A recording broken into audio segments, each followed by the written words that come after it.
Sporting Journal Radio, presented by Onyx. All right, I want to talk eel powder burbot now here with you guys as we continue this the show. Now, I think they're really cool fish, and I remember not that long ago that people were still freaking out about them. Oh, they wrap around your arm when you pull them up. They're throwing them out on the ice, letting them die. Rough fish, they hate them. They're ugly, whatever. But in recent years, they've become obviously much more popular. The popularity really is exploding for these things. People are guiding for them. People are targeting them out there. Dan's been out there on the ice chasing them around quite a bit. Casting fish. In recent with so much of that discussion, they've gotten so popular. That discussion about having limits on them in Minnesota has begun. Jason Rhinelander, when did you first become interested and really start to like that fish? I want to say 15 years ago or so. It was before my son was born, before I was married. I was out on Lake Bemidji fishing with some buddies. We were walleye fishing and I caught one jigging. And it was a 6, 7, 8 pounder. It was a big one. And I was like, that was incredibly fun. It fought harder than a walleye. And I want to know more about these. So I started doing a little bit of research. Go back out on Bemidji, fishing in March, I think it was, early March. And I run into Matt Brewer. And that's how him and I met. Oh, okay. We struck up conversation, started fishing eelpout together, became friends. Now I'm guiding for him. And I took everything that he would share with me.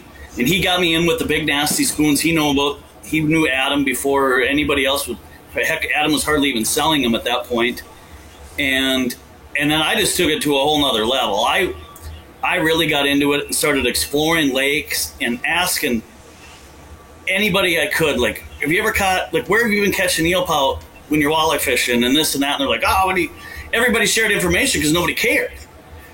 And now I've got to know Tim Humphrey over there on Cass Lake's been guiding them for forever. He's been a great resource of knowledge and, just soaking things in like a sponge, reading any article I can find, researching just the species in general and some of their habits and what they do, and a whole lot of trial and error and a whole lot of gas money.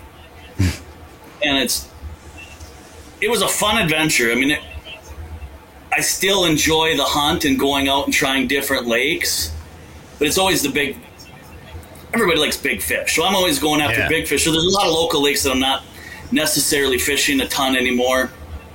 Spending some time traveling and probably fishing them less than I used to, especially with life happens. You get older, you got kids and a wife and a job. So I don't get to chase them quite as much as I used to. But I mean, what a fun experience, pioneering and just learning something completely on your own.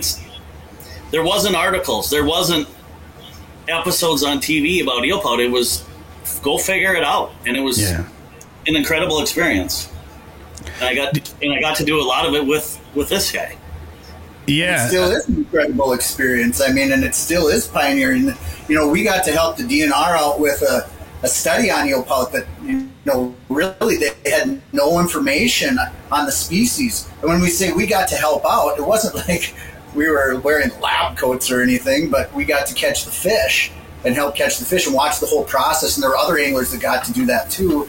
And then just talking with other anglers too about the importance of that fish. Like, a lot of people don't realize their role in the ecosystem. People think of them as this swampy, shallow water creature. They compare it to a dogfish because they have a lot of physical similarities.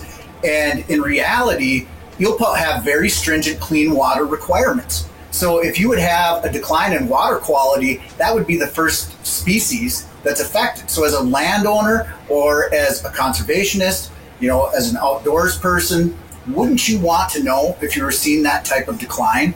So those types of studies, when we were helping out with this study, it was a pretty sizable chunk of money that was dedicated towards studying eelpout. And when I would tell people about it, some people would, be upset. Oh, there you go. There's another example of the DNR wasting our taxpayer dollars on this junk fish.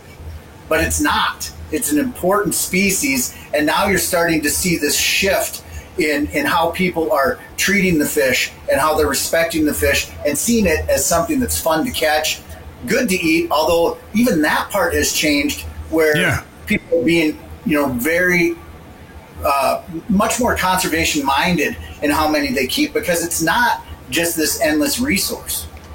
I was surprised at how much catch and release has really taken off for that fish, because they are good to eat, and they weren't, there's no limits on them in Minnesota. They weren't regarded as much of a game fish for a long time, but the sport fishing aspect has really taken off.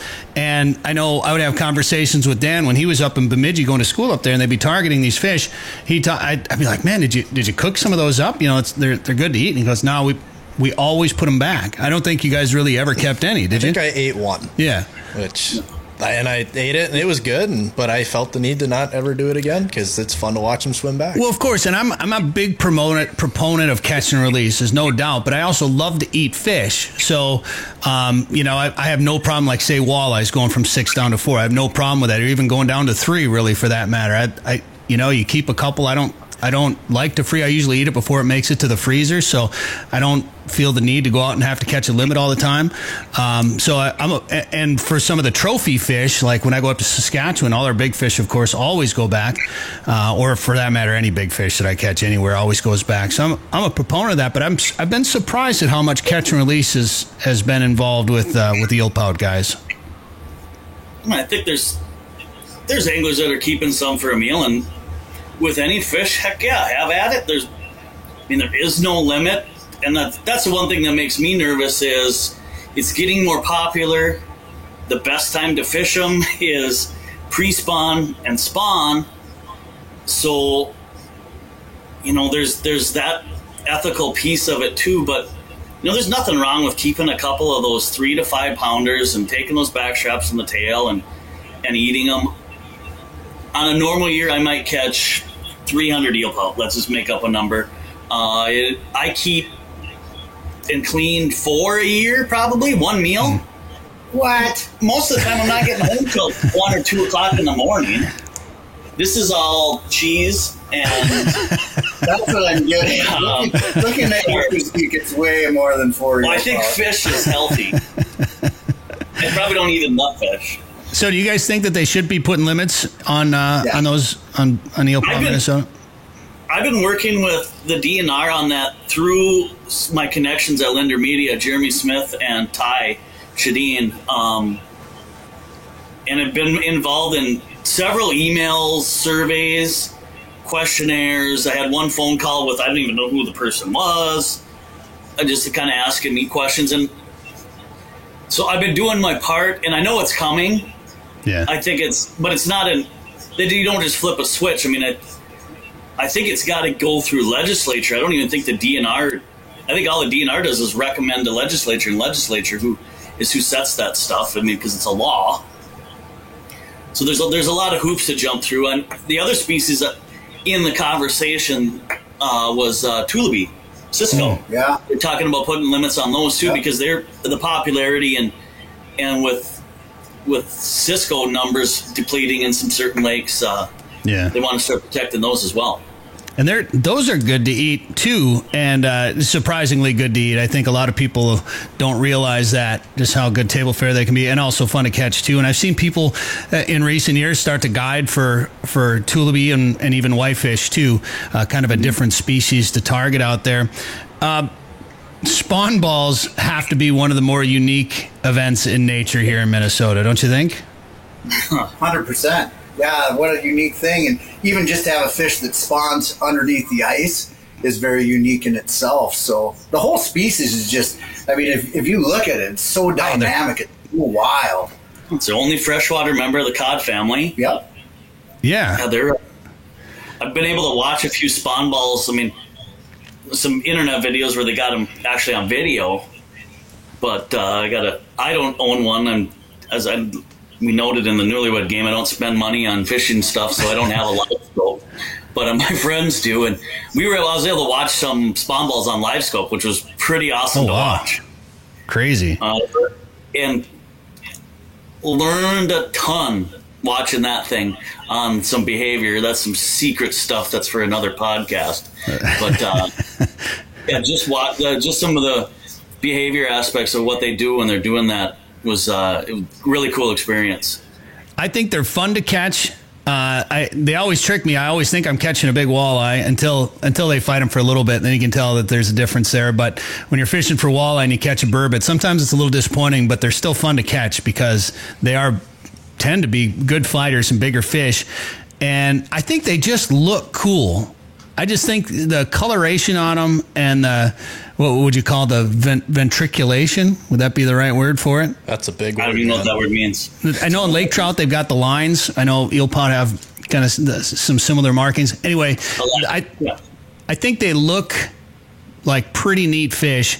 And then just like the history of the oil, like up on Lake of the Woods, the oil that they used to take from these fish in medicine. Liver oils. Hear more at sportingjournalradio.com or wherever you get podcasts. Devil's Lake is legendary, and this summer has been legendary for walleyes. Don't miss out. Call Haybale Heights Campground and Resort today to book one of their modern cabins on East Bay. The cabins are furnished with a full bathroom, kitchen, and all the amenities like high-speed internet and are clean following CDC guidelines. Staying at Haybale Heights gives you full access to a private boat launch, fish cleaning station, and beach area. Learn more at haybaleheights.com. That's haybaleheights.com. Plan your trip to legendary Devil's Lake today.